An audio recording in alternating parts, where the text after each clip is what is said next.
Pablo Rodríguez Grez.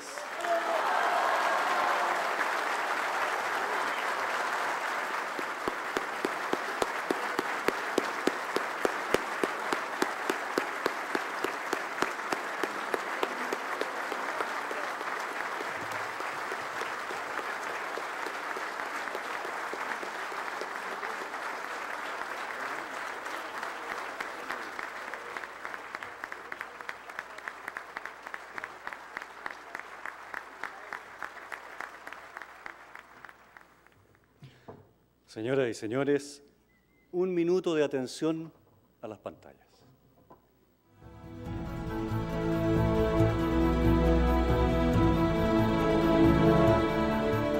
Esto es simplemente una infamia, y les repito, si el general Pinochet tuviera un gramo de oro en el extranjero, yo sería el primero en renunciar a su defensa.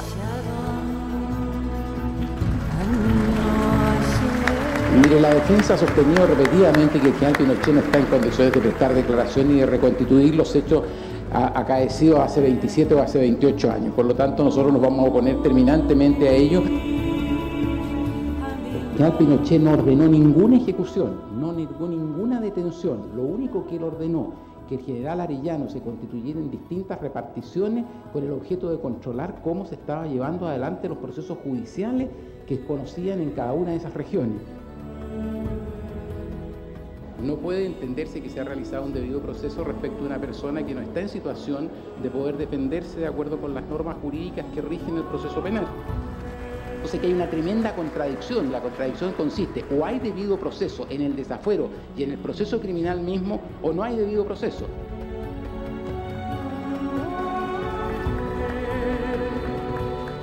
Vamos a ejercer todas las acciones criminales que correspondan en contra de los que urdieron esta maniobra, en contra de los que injuriaron al general Pinochet, y vamos a seguir defendiéndolo en la convicción más absoluta que no ha cometido ningún delito.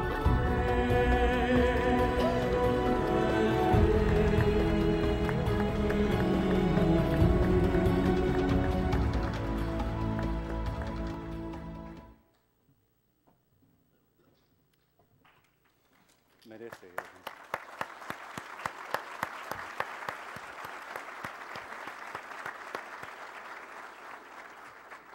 En representación de los homenajeados, hará uso de la palabra el distinguidísimo abogado don Pablo Rodríguez Grez.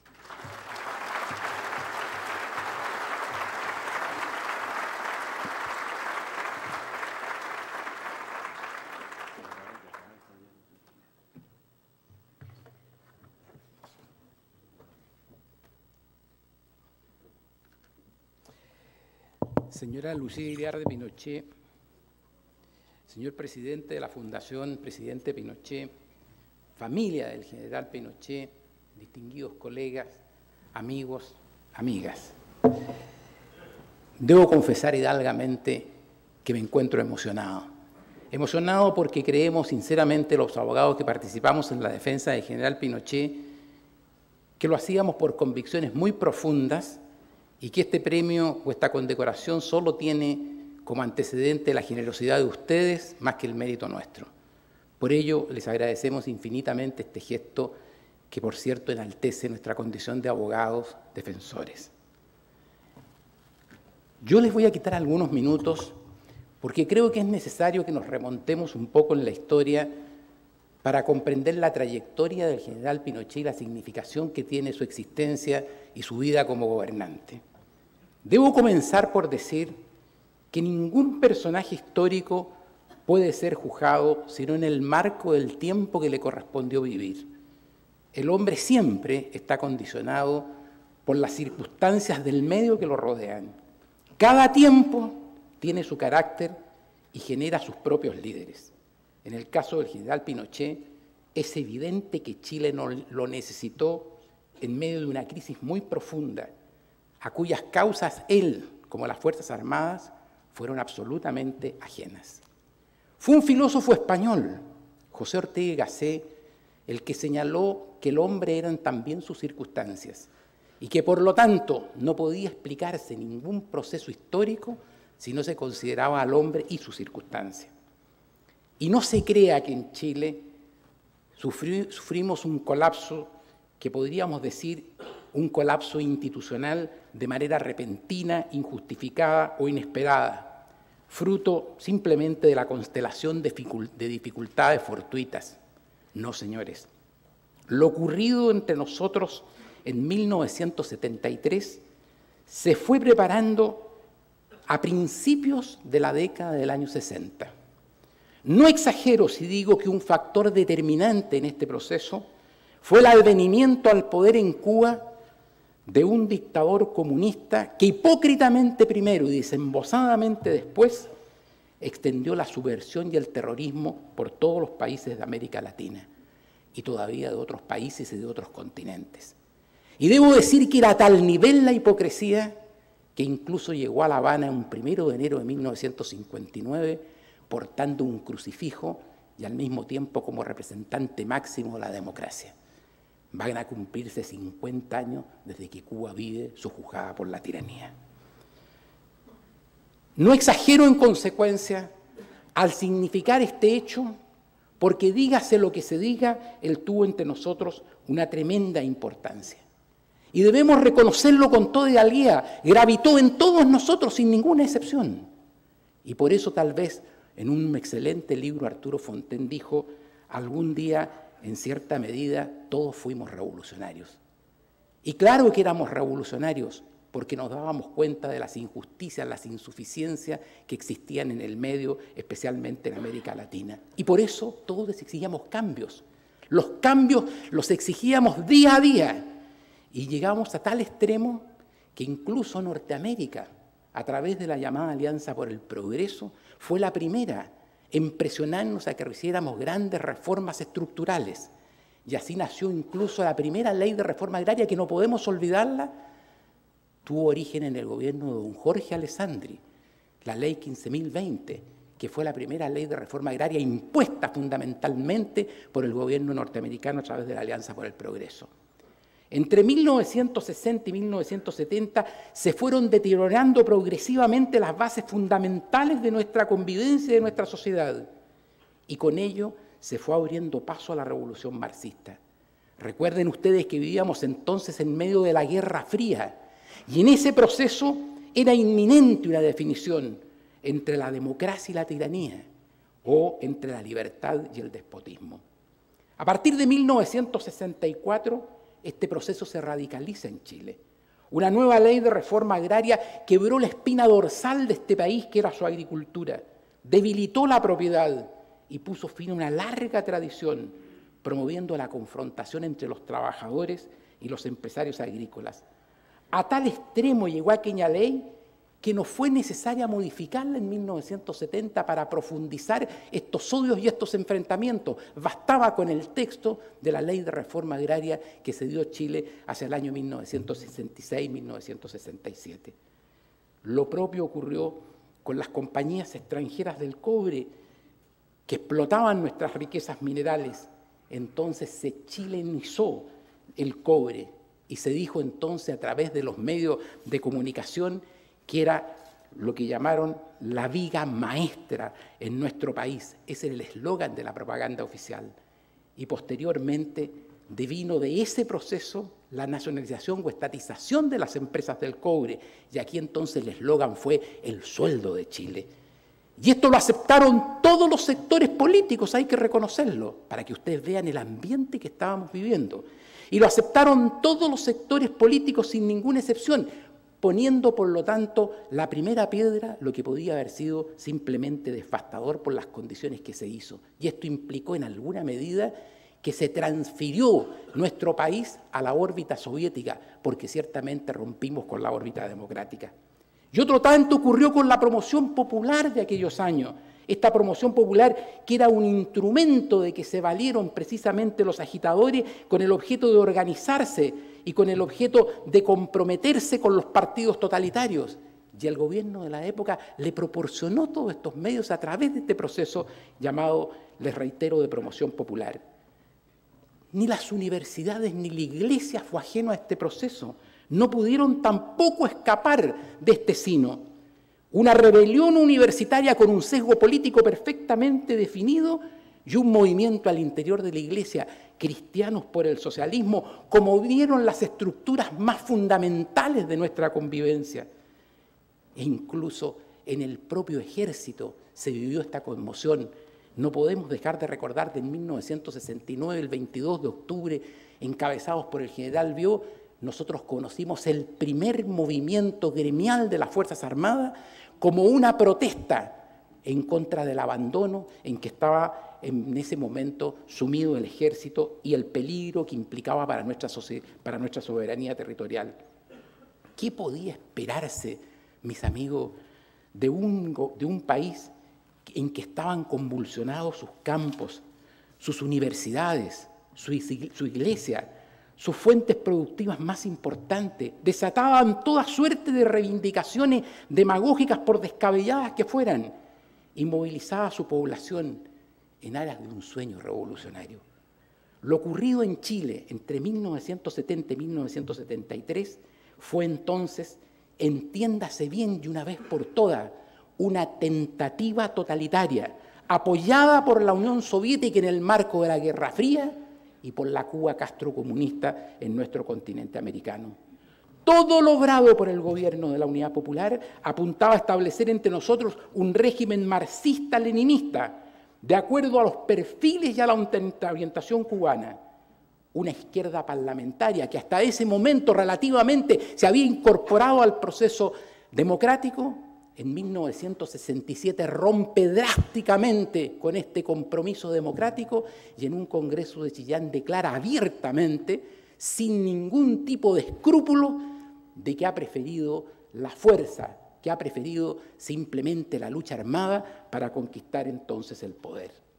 Esta es la realidad de lo que vivimos los chilenos.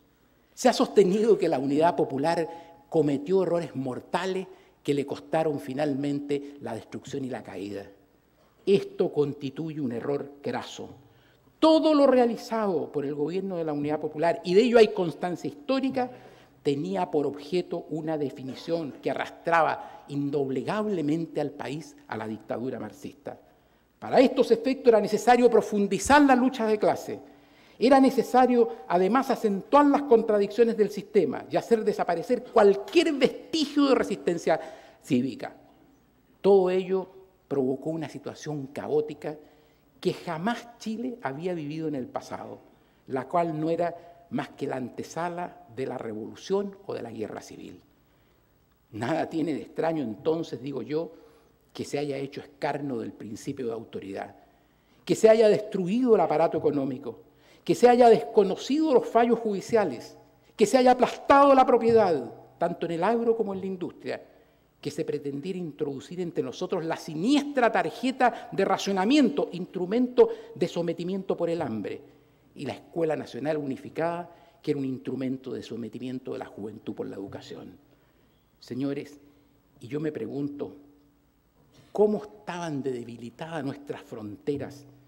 ¿Cómo se puso en peligro la soberanía territorial de Chile? A lo anterior hay que agregar todavía la creación de un clima de odio y confrontación, estimulado por los medios de comunicación social y que incitaban abiertamente al enfrentamiento y la violencia. Pero ¿para qué seguir? Es cierto que tenemos mala memoria. Yo diría más, no tenemos memoria histórica, indudablemente que no la tenemos, pero es imposible que nuestra generación pueda olvidar los sufrimientos experimentados por aquellos años, las agresiones, las tensiones, el no tener destino por delante que cumplir. Desde un comienzo, los sectores más sensibles y lúcidos de nuestra sociedad advirtieron el peligro que nos acechaba y comprendieron que solo las Fuerzas Armadas y de orden serían capaces, como última reserva moral del país, de salvar esta encrucijada dramática provocada para capturar la plenitud del poder.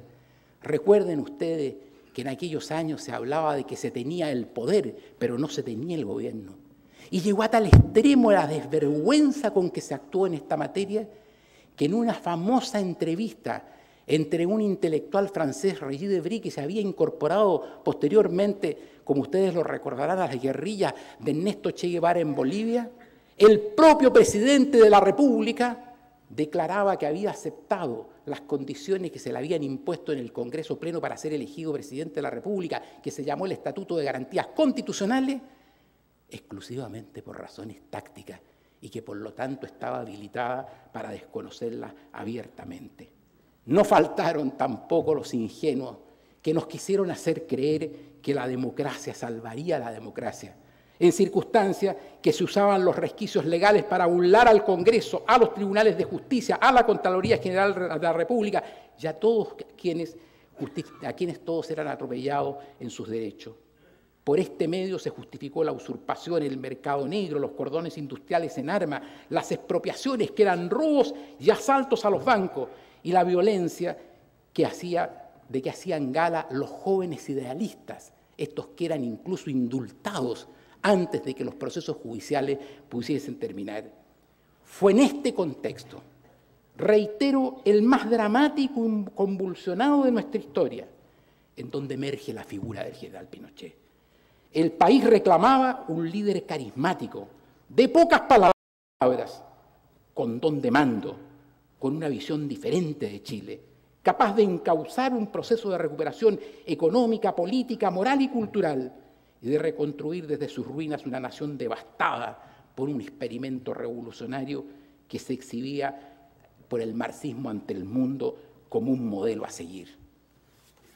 Por eso no es extraño que todos los sectores políticos democráticos, escuchen bien, todos los sectores políticos democráticos aplaudieran el pronunciamiento militar, advirtieran el peligro inminente de una guerra civil y declararan y protestaran y reclamaran por el desmantelamiento de los grupos armados que asolaban nuestros campos y ciudades. Claro, hoy todo ello está olvidado. Así es la política. Yo quisiera recordarles a ustedes, por ejemplo, porque todavía está el eco de las palabras del expresidente Elwin cuando justificaba el pronunciamiento militar como la última tabla de salvación de nuestra democracia y de nuestra libertad. Quiero recordar las palabras de Eduardo Frei Montalva en una carta a Mariano Rumor, en donde reconoce que no existe otra solución que no sea precisamente la intervención de las Fuerzas Armadas. Quiero recordarles el acuerdo de la Cámara de Diputados, suscrito por todos los partidos democráticos, que llamaban a las Fuerzas Armadas a intervenir en defensa de la libertad y de la democracia. Quiero recordarles la última entrevista que un ejecutivo de las empresas tuvo con el expresidente Frei y que le dijo: este ya no es un problema de políticos, este es un problema de los militares. Y surge el gobierno militar. La tarea de este gobierno fue enorme. Recibió un país destruido y lo devolvió de acuerdo a los compromisos asumidos al cabo de 16 años y medio, pujante, con una institucionalidad renovada, lleno de energía y convertido el más exitoso de este continente. Durante muchos años los chilenos vivimos primero de la plata en Chañarcillo, posteriormente del salitre, posteriormente del cobre, dependiendo nuestros escasos recursos precisamente de estos minerales o de estos recursos que no son renovables. Como dogma de fe se sostenía entonces que la clave para crecer y avanzar económicamente consistía en sustituir importaciones, elevar los aranceles aduaneros y proteger nuestra incipiente industria. Esta era la gran consigna de la época. El gobierno militar, dando con ello un vuelco casi increíble, alteró las bases en que se había sustentado el modelo económico chileno. Abrió nuestras fronteras al mundo, aprovechó las ventajas comparativas, entregó al mercado la regulación de los precios y la asignación de los recursos y transformó a Chile en pocos años en un modelo que no terminarían de admirar y al mismo tiempo de seguir otros países. En el ámbito institucional se dicta la Constitución y se aprueba plebiscitariamente la Constitución de 1980, que fortalece la libertad por sobre toda otra consideración, se amplían los derechos fundamentales de la persona, se consagran organismos técnicos para evitar el uso político electoral de la economía, se fortalecen las atribuciones del Poder Judicial y se ampara su independencia tan seriamente quebrantada por la tentativa totalitaria que abortó en 1973.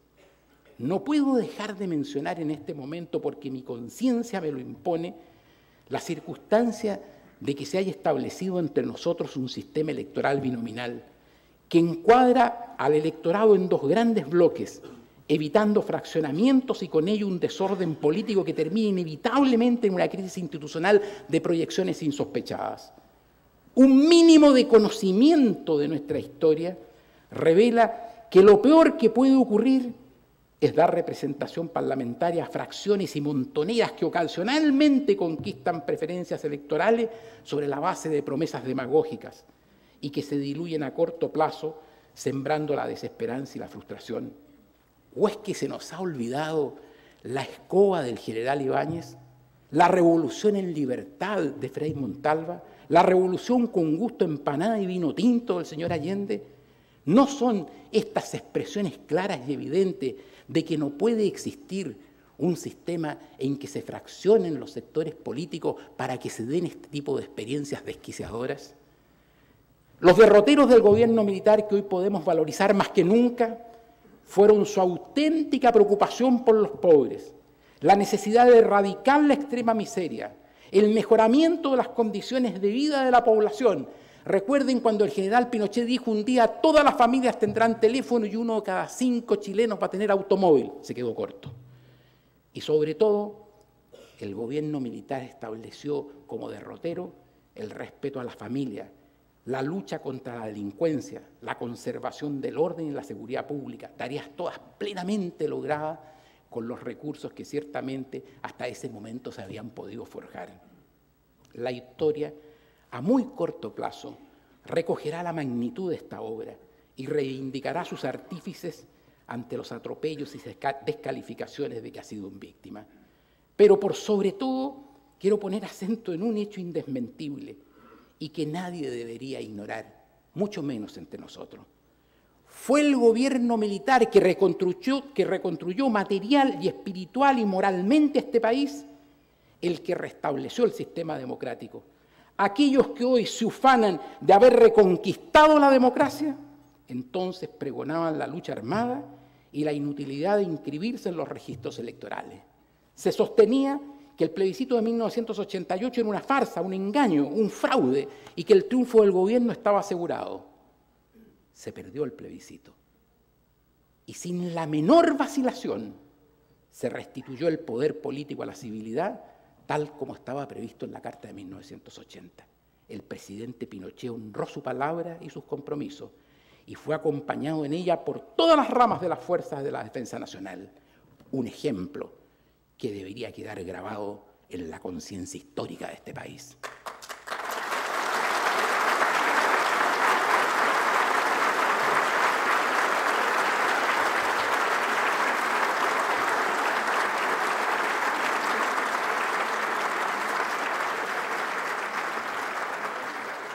Para enaltecer aún más su figura, el general Pinochet siguió al frente y al mando del ejército. Se sometió a las autoridades civiles y reveló que era capaz de vivir y participar en una plena democracia, de la misma manera en que había encabezado un régimen autoritario y de excepción cuando Chile lo necesitaba. Otro ejemplo de grandeza cívica. No quiero referirme aquí al hecho de haber defendido nuestra soberanía sin claudicaciones de ningún orden. En 2 oportunidades estuvimos al borde mismo de la guerra. Ni el general Pinochet ni la Junta Militar vacilaron y encararon la situación con serenidad, pero sin doblegarse. Otro ejemplo de valor y patriotismo.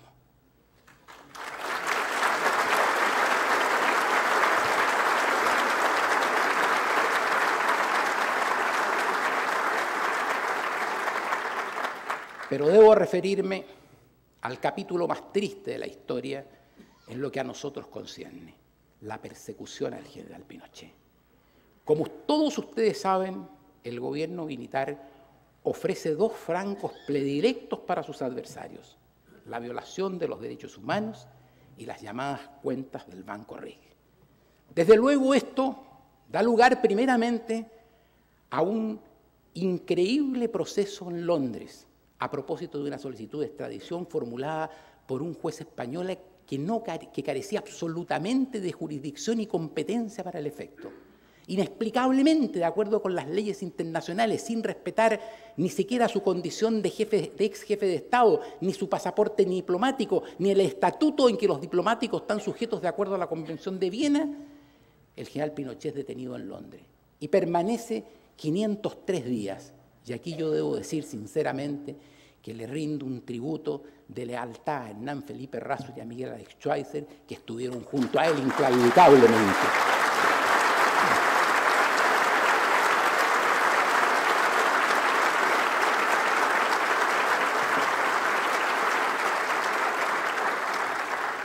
Respecto de los derechos humanos, quiero señalar en forma terminante que desde el primer momento de la instalación del gobierno militar, este fue objeto de una guerra subversiva, a veces soterrada, a veces abierta, que no cesó nunca, pero que fue dominada y neutralizada, diría yo, por los servicios de seguridad. Las bajas producidas no son más que la consecuencia inevitable y dolorosa de un enfrentamiento constante, que por cierto cobró los mayores costos entre 1973 y 1974, tanto entre los subversivos como entre los uniformados. ¿O es que no recordamos hechos que ocurrieron y que conmovieron la conciencia nacional? ¿No fue asesinado el coronel Roger Vergara de la manera más cobarde que es dable concebir? ¿No fue asesinado el general intendente de Santiago, Carlos Ursúa, y sus 2 escoltas?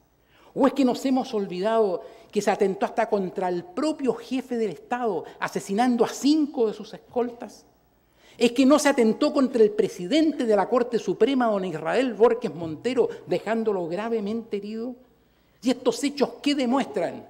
Demuestran claramente cuáles son las tácticas terroristas subversivas y que los subversivos fueron derrotados en su ley. Me interesa muy especialmente referirme al general Pinochet en esta materia. Deben ustedes saber que desde un comienzo, me refiero a 1973, se preocupó él personalmente de evitar abusos y excesos. De ello quedó testimonio en varios decretos leyes, quienes mencionan cada uno de los pasos que el general va dando para precisamente resguardar el pleno imperio de los derechos fundamentales. Quiero citar, por ejemplo, el Decreto Ley 105 del 20 de noviembre de 1973, que para evitar abusos derogó el inciso segundo del artículo 281 del Código de Justicia Militar, que permitía dar muerte en el acto a quienes atacaran a los uniformados. ¿Por qué lo derogó? Precisamente para evitar que se cometieran abusos sobre este particular. Y esta fue una iniciativa propia del general Pinochet que la planteó a la Junta Militar. Quiero citar además el decreto 1009 del 8 de mayo de 1975 que sistematizó y fijó las normas que aseguraban la protección de los derechos procesales de los detenidos por delitos contra la seguridad nacional. Ambos cuerpos dieron lugar a numerosos instructivos que, por cierto, fueron conocidos por los jueces y acompañados a los procesos.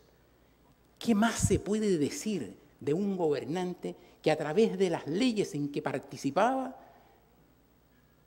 veló porque no se quebrantaran los derechos fundamentales de la persona humana?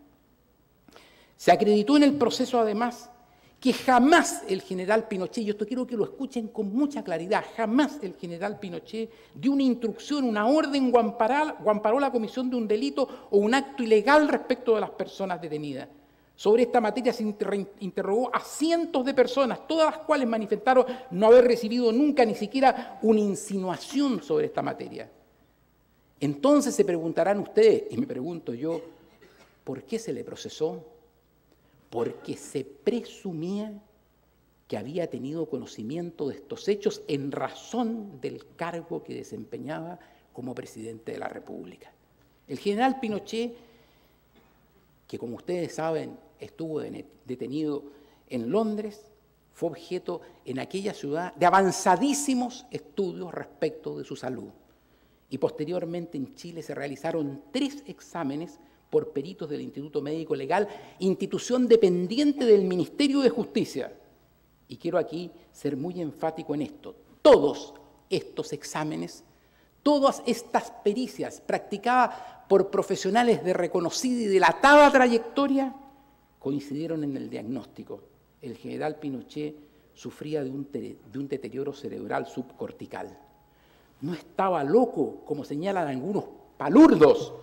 Lo que ocurría era simplemente que no estaba en condiciones de reconstruir hechos que habían ocurrido hacía más de 30 años. Y era imposible que una persona en esas condiciones pudiera evidentemente orientar y definir su defensa.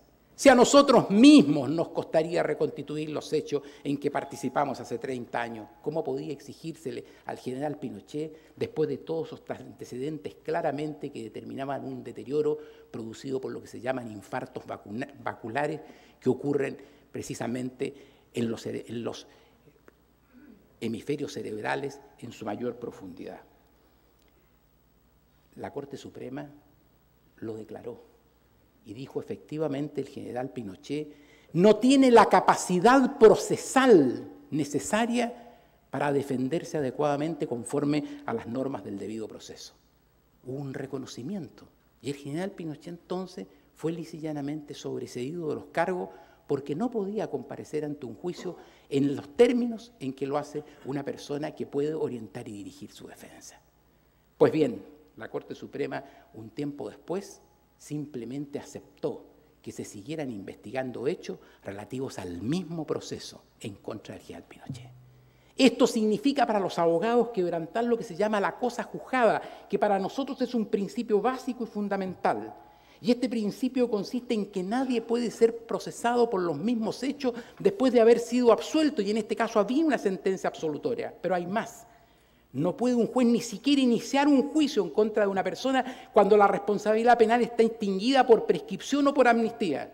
En este caso, sin embargo, esta obligación primordial no fue respetada. Pero aquí no terminan los abusos. Permítaseme una digresión jurídica. Las normas penales no admiten ser interpretadas por analogía. Esto es, hacerlas extensivas a situaciones que no están descritas expresamente en la ley en cuanto a participación y en cuanto a comisión del delito. Eso es absolutamente una garantía que establece la Constitución, porque de lo contrario, evidentemente, todos estaríamos expuestos a ser encarcelados en el día de mañana. En Chile, además, se puede ser autor de un delito por instigación. Vale decir esto cuando una persona fuerza o induce directamente a otra a cometer el delito, pero nadie puede ser perseguido por instigar al instigador. De aquí que la autoría siempre debe ser necesariamente directa. Y precisamente por eso nuestro Código Penal, al definir la autoría por instigación, dice el que fuerza o induce a otro directamente a la comisión de un delito. Pues bien, es importante saber que el general Pinochet sufrió un reproche de que él tenía conocimiento de algunos delitos relacionados con la violación de los derechos humanos y no los había sancionado. Pero si nunca le podría haber correspondido al general Pinochet sancionar esos delitos, esa es una cosa de competencia exclusivamente de los tribunales de justicia. O sea, no se respetó ni tampoco el principio conforme al cual la interpretación extensiva de las normas penales es contraria a la ley y contrario a la Constitución. Quiero decirles con toda serenidad, con toda tranquilidad y con toda responsabilidad, ¿es este el único caso en Chile en que no se ha respetado el debido proceso? Ni la prescripción, ni la amnistía, ni la cosa juzgada, ni el principio de legalidad de los delitos y la participación penal. Lo que jurídicamente parece imposible ocurrió, y le ocurrió a un hombre que con justa razón debería ser considerado el fundador de la nueva república.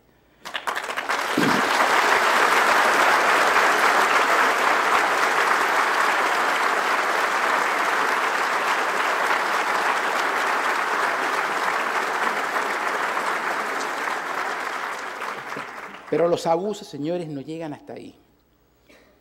Con ocasión de una investigación del Senado norteamericano, se detectó que el general Pinochet era titular de varias cuentas en moneda extranjera. Se abrió entonces con escándalo y apabullante publicidad un proceso paralelo para condenarlo ante la opinión pública nacional e internacional. A la acusación de asesino ahora se agregaba la de deshonesto, porque se presumía nuevamente que aquellos dineros eran mal habidos, sin que existiera al respecto antecedente alguno que avalara esta acusación. La serie de infamias continúa en forma hábil y proyectada, planificada en todos sus detalles. ¿Qué había sucedido? Durante 40 años, desde que estaba en Ecuador asesorando la creación de la Academia Militar de aquella nación, el general Pinochet, de reconocida y espartana sobriedad, ahorraba dinero para la época de su retiro, como sucede con la mayor parte de los militares que tienen oportunidad de hacerlo cuando desempeñaban misiones en el extranjero. Así consiguió el general Pinochet, luego de desempeñar los más altos cargos durante un cuarto de siglo en este país, ahorrar aproximadamente 5 millones de dólares, el ahorro de toda una vida. La buena administración de estos recursos, que estuvo a cargo de expertos financieros, casi duplicó en 30 años esta cantidad. Nada de extraordinario, dirán ustedes, que una cantidad de esta naturaleza se duplique en 30 años. Pues bien, con solo informes emanados del Servicio de Impuestos Internos y del Servicio de Investigaciones, se calculó abusivamente en 26 millones de dólares de aquello que disponía el general Pinochet. 26 millones de dólares, la inmensa fortuna del general Pinochet. ¿Y cómo se consiguió esto? Duplicando o triplicando la contabilidad de algunas partidas, de manera de presentar ante el tribunal la apariencia de una realidad que constituye en el fondo una gran falsedad y una gran infamia. No quiero cansarlos con cifras, pero basta decirles a ustedes que se ha investigado en más de 300 tomos que tiene actualmente el proceso, más de 170.000 fojas. Se han realizado pesquisas en varios países. Y escuchen bien, no se ha detectado una comisión indebida, ni tampoco un soborno, ni una coima, ni un ingreso irregular. Incluso más, los gastos reservados de que hizo uso el general Pinochet fueron realizados de acuerdo con la normativa jurídica vigente y en función de las necesidades fiscales. Y parte del patrimonio propio del general Pinochet fue destinado incluso a gastos de carácter fiscal. Y esto se dio a conocer en los tribunales, se demostró ante los tribunales por la defensa. Y sin embargo se persistió en este proceso tan injusto en su contra.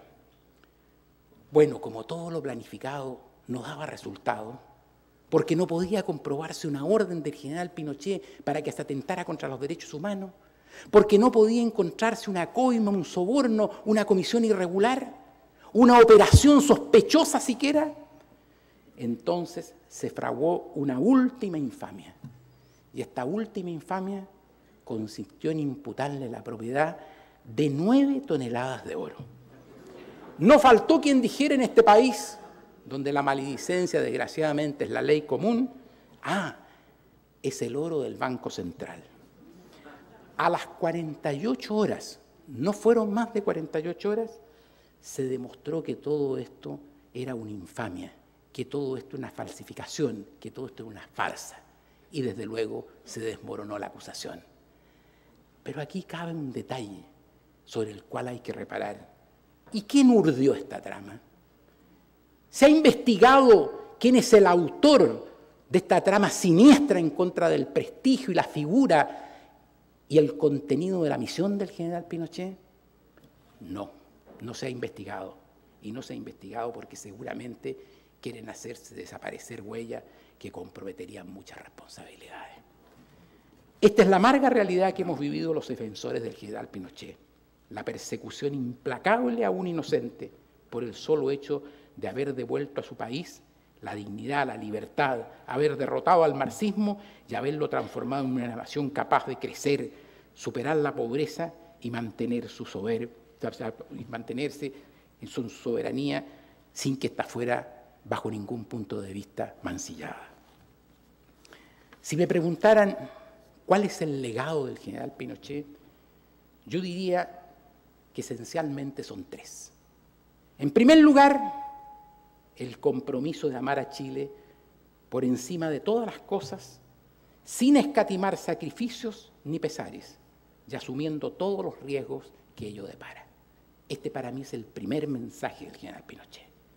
El segundo, diría yo, legado que deja el general Pinochet, Es el deber y la obligación que tenemos de defender la libertad y extenderla, porque sin ella la vida se transforma en vasallaje y es imposible asumir nuestro destino. Y en tercer lugar, su mensaje me indica que no debemos amedrentarnos jamás ante enemigos internos o externos y que debemos ejercer la autoridad en beneficio de todos, sin excepción, porque todos los chilenos somos iguales, no obstante la persecución, el escarnio y el revanchismo. La huella que deja el general Pinochet no se borrará. Seguirá su imagen gravitando de generación en generación y terminará reconociéndosele como el fundador del nuevo Chile, basado en la patria, en la libertad y en el respeto irrestricto de la soberanía. Yo no podría terminar estas palabras sin aludir a la cooperación, a mi juicio inavaluable, que prestó al general Pinochet la señora Lucía Iriar. Ella fue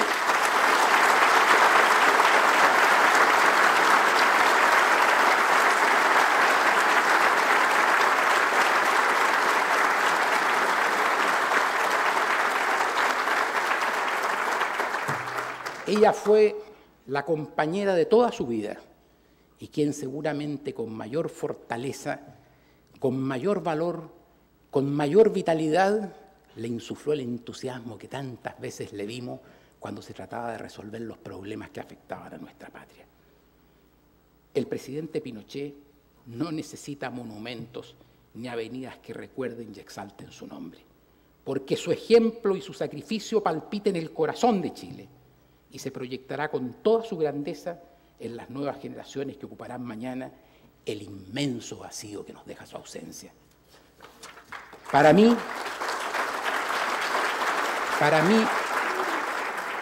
y los abogados que asumimos su defensa, esta tarea ha dignificado nuestra profesión y justifica todas las amarguras, las incomprensiones y los desvelos que hayamos podido sufrir. Se los brindamos a la patria en la persona, en el espíritu y en el ejemplo del general Pinochet. Muchas gracias.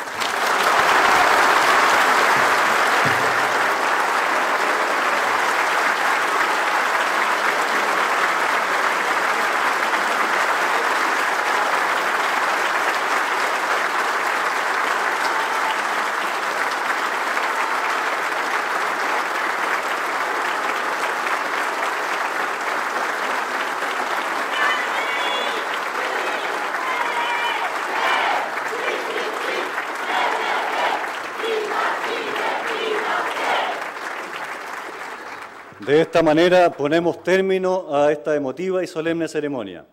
Y en nombre de la Fundación Presidente Pinochet, agradecemos la presencia de cada uno de ustedes, reiterando a todos los homenajeados la expresión de nuestra gratitud y eterno reconocimiento. Muchas gracias a todos y muy buenas noches.